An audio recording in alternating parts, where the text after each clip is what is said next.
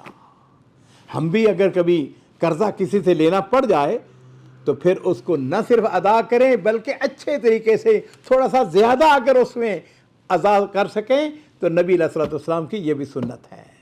مورخین کے مطابق سیدنا اسلم ابو رافع کی وفات حضرت علی ابن ابی طالب رضی اللہ تعالی عنہ کے عہد خلافت میں ہوتی ہے۔ اللہ تعالیٰ ان کے درجات بلند فرمائے اور قیامت والا دن ہمیں ان کے دیدار سے محروم نہ رکھے۔